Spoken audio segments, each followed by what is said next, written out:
Good evening, distinguished and very well respected viewers out there. I want to again welcome you to this section, this broadcast, and also to appreciate you for always coming through to this platform to get the needed information that are required to make informed decision. I'm delighted to have you join me on this section. I remain Emmanuel Ogbinaka, consultant of agriculture, specific soil science and land management. And I want to state here that I'm very much delighted to be affiliated to Silvawell Limited, a foremost and fast-growing agro-real estate company, and which I want to see here have the necessary requisites to give you the needed return on every investment based on the fact that the decisions are well informed and based on thorough research and findings. On this note, I want to welcome you to this section again. We're going to do a continuation from where we stopped on the topic of plantain as the choice crop to integrate or intercrop with the oil palm. For this section, we're going to be discussing challenges of plantain farming, and we're going to be looking at also the way out of those challenges or these challenges. Like I said before, that the agro-real estate is a lucrative business that has a very high potential and good prospect. But when we talk about choosing a plantain to intercrop with the oil palm, of course, we will not shy away from the fact that there are some challenges that, if understood or if known, can be properly managed, if not completely avoided. So challenges of plantain farming and the way out of the challenge. Now let's look at 8 challenges on this section, 8 challenges that are commonly associated with the cultivation of plantain. First is the challenge of land. Now the challenge of land is not just peculiar to plantain as we are discussing, but agriculture, anything agriculture at all requires land. And so the first thing for any investor, any farmer, no matter how beautiful the thought of cultivating plantain is, there must be the first decision of where to carry out such practice, and that is the land. And so the first challenge most persons have is the issue of land.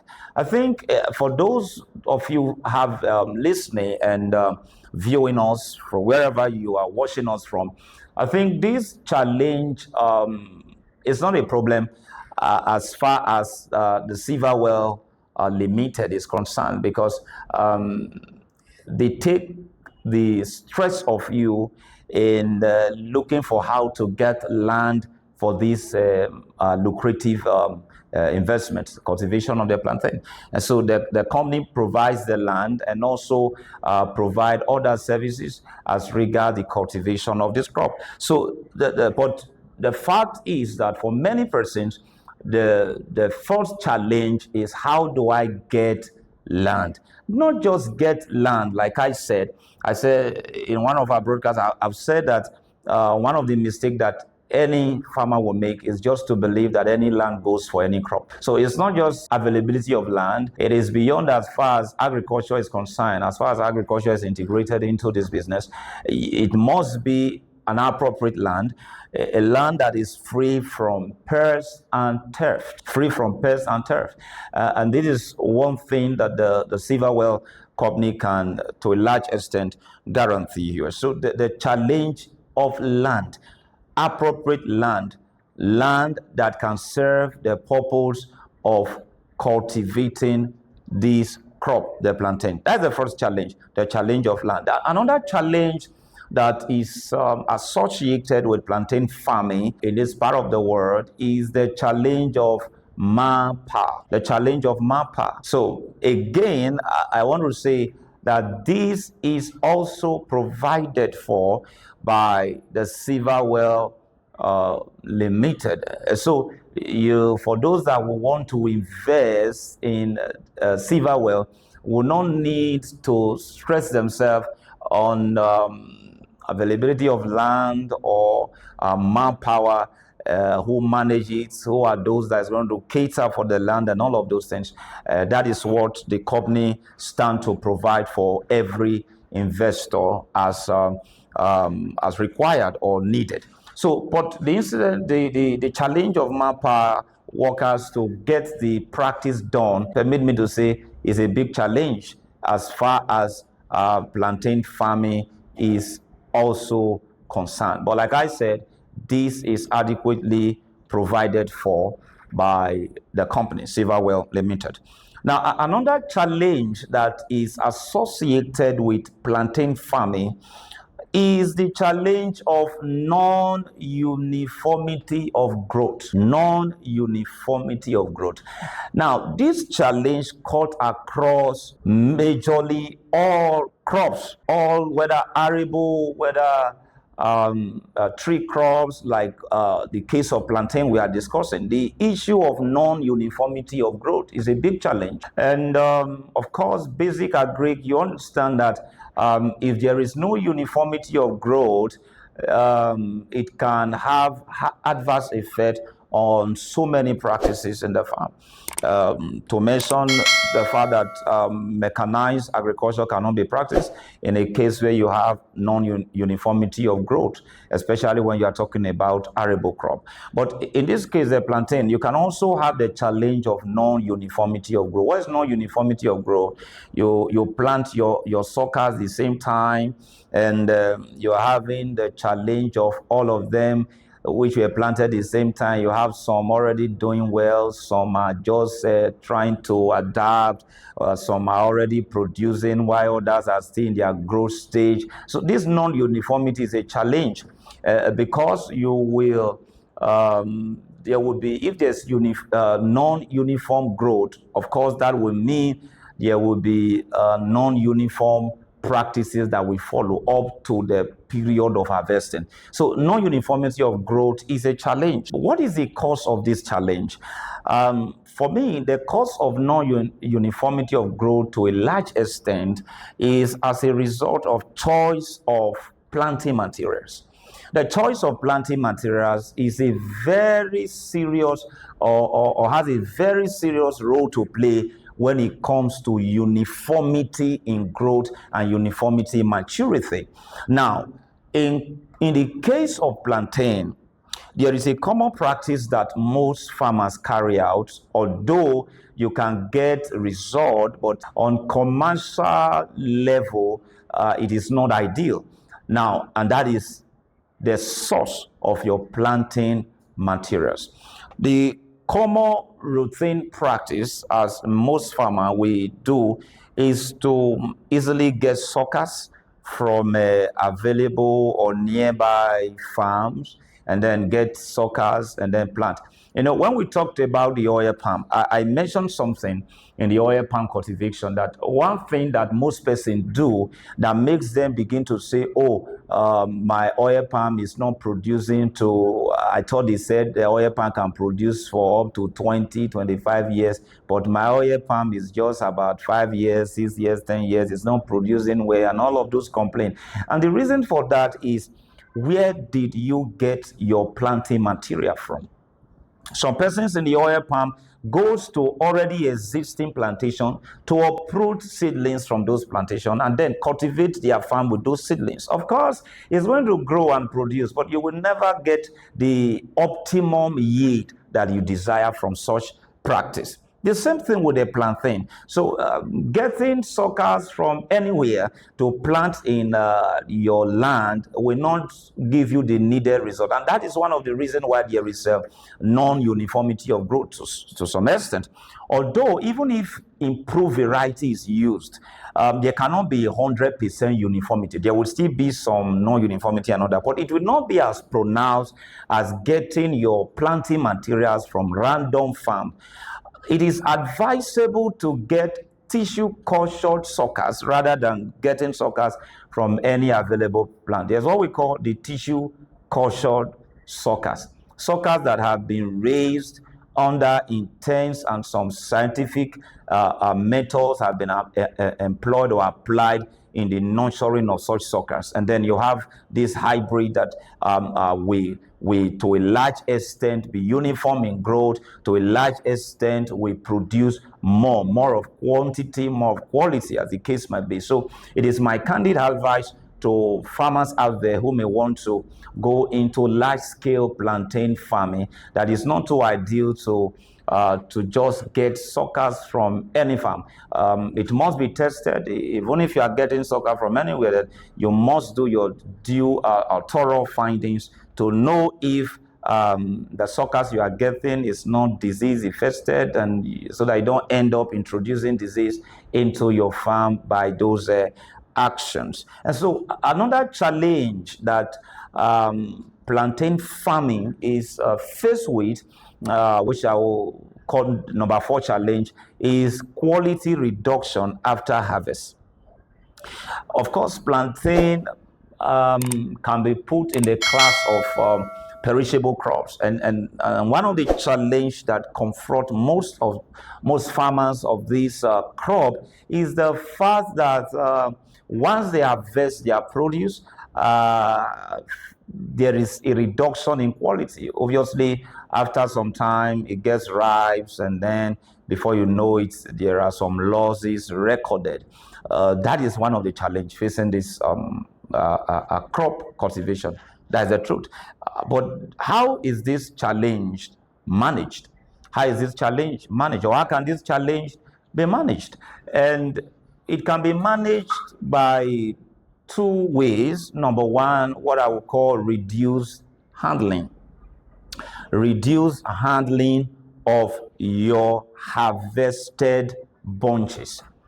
Reduce handling. What do I mean? Handling has to do with processes or practices ranging from the cutting down of the stem to harvesting of the bunches to loading to vehicle to transportation to market to selling to the final consumers or to the buyers and all of that. All of the practices within this period forms the handling process. And then, however, these handling practices can be reduced. And one way to reduce this is what I regard as investing in marketing even before harvesting. And the Silvawell company understand this, and then we believe that to manage or to reduce this excessive handling of harvest in order not to reduce the quality of our produce is to invest or sort or liaise or contact market even before harvesting. And that means that before your plantain is mature, the bunches are mature for harvest, before you harvest them even in the field, you have already contacted your market.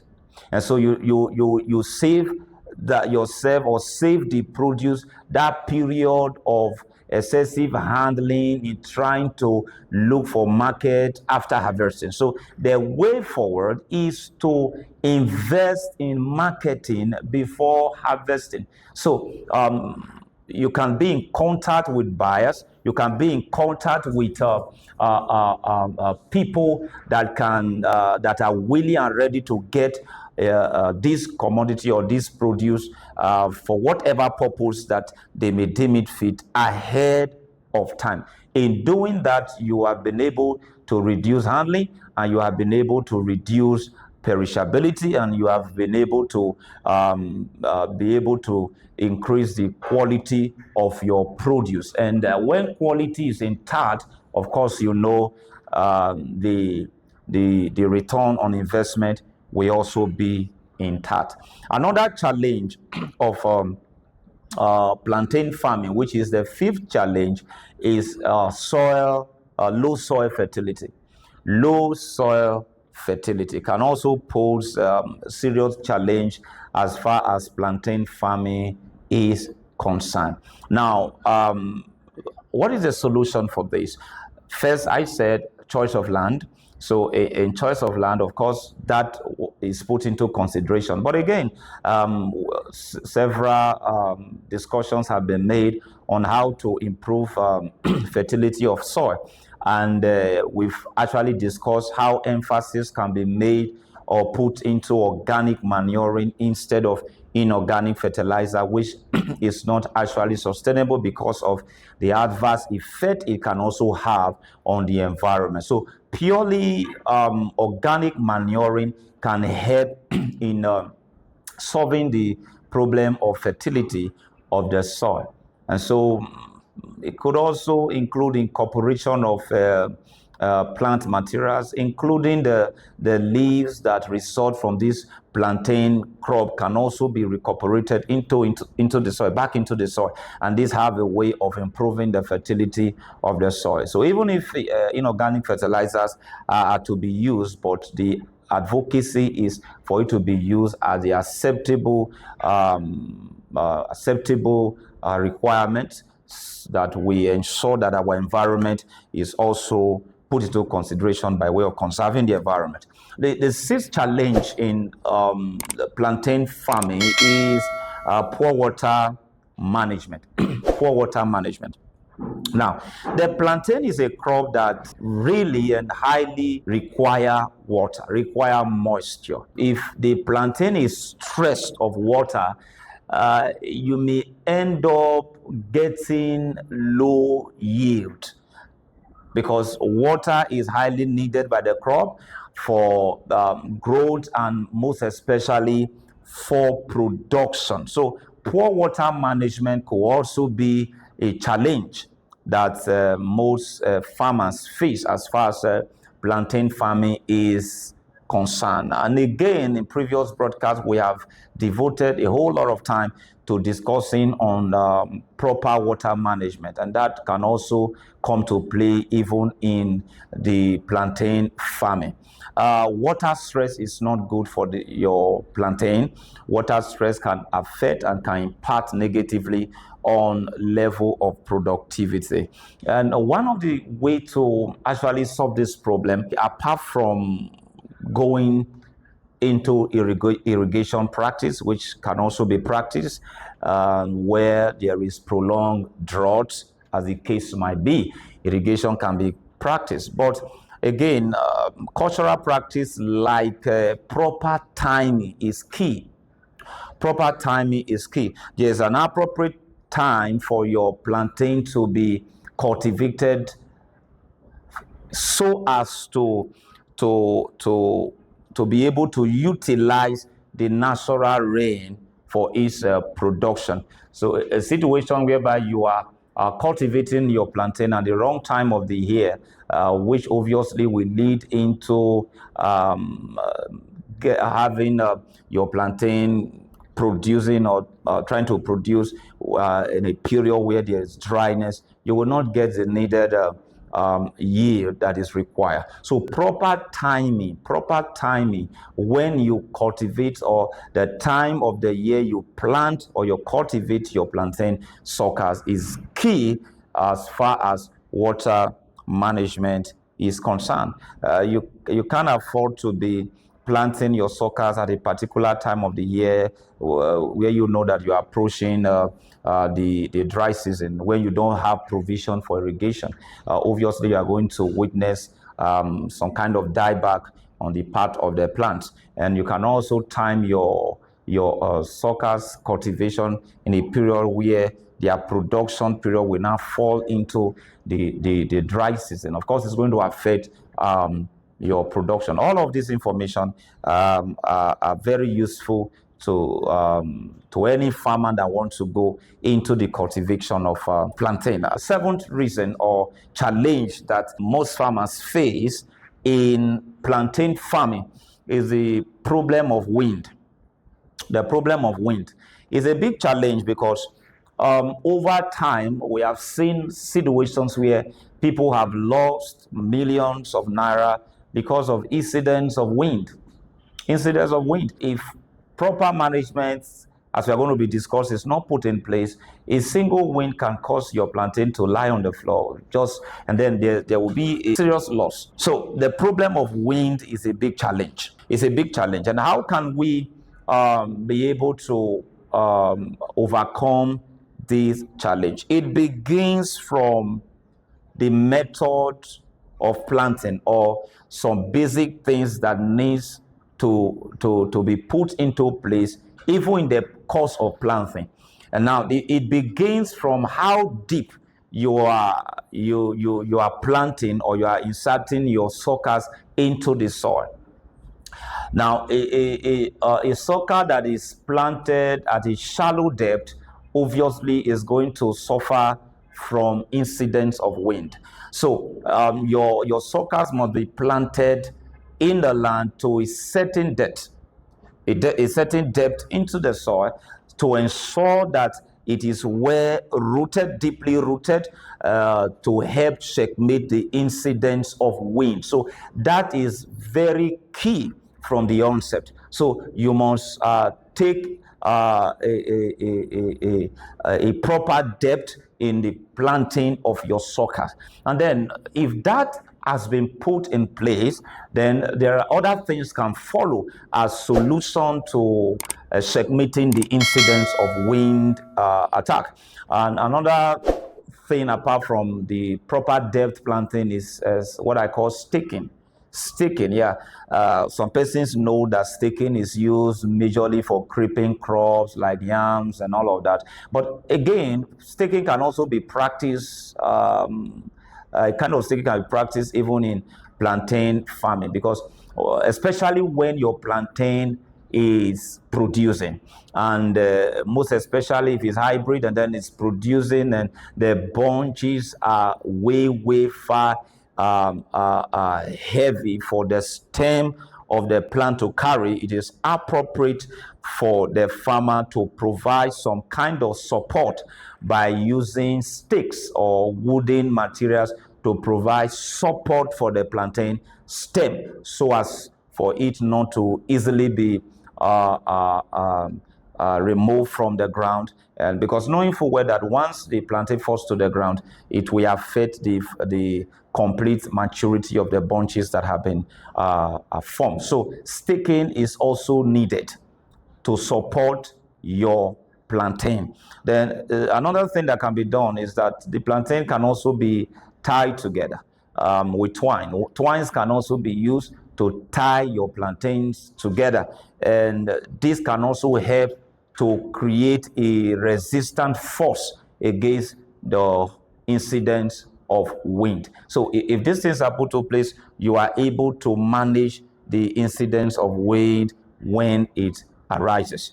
And then the last challenge that most farmers or most people who carry out plantain farming face is what I've been talking about, the issue of climate change. The issue of climate change, which is prevalent in increased temperature, which is prevalent in the pattern of rainfall that we record these days as far as agriculture is concerned. Climate change. And when we devoted time to talk about climate change, I said that climate change is a global phenomenon. It's not peculiar to Nigeria. It's a global phenomenon. But the beauty is how well practices or techniques have been put in place to manage these incidents of climate change. And one of such practices which we advocate in Silvawell Limited and which we adopt, which is very sustainable, is what we call the sustainable practices. Sustainable practices, talking about the mulching, talking about organic fertilization, all of these are sustainable practices that can be carried out. Talking about irrigation, these are sustainable practices that can be carried out. So why climate change is a global phenomenon, and there's little or nothing to a large extent that the average farmer can do, but its practices can help checkmate the adverse effect of this climate change. And by adopting sustainable practices, one will be able to minimize the effect of this climate change to the barest minimum. I want to believe that you have gotten a lot in this broadcast and in this section, the challenges that farmers, or mostly farmers, face when it comes to plantain farming. I trust that this information will help you to make informed decisions and to carry out your farming practices in a way that you will have return on investment. But just to make sure that all of this information at the tip of the company, Silvawell Limited, and some of these practices have helped in making decisions and managing our various estates to ensure, that all investors get return for their investment. Until we meet again, where we'll now discuss some other things about the plantain farming, I want to say thank you for listening, and do subscribe so that you can get informations that are needed to make informed decisions. Thank you.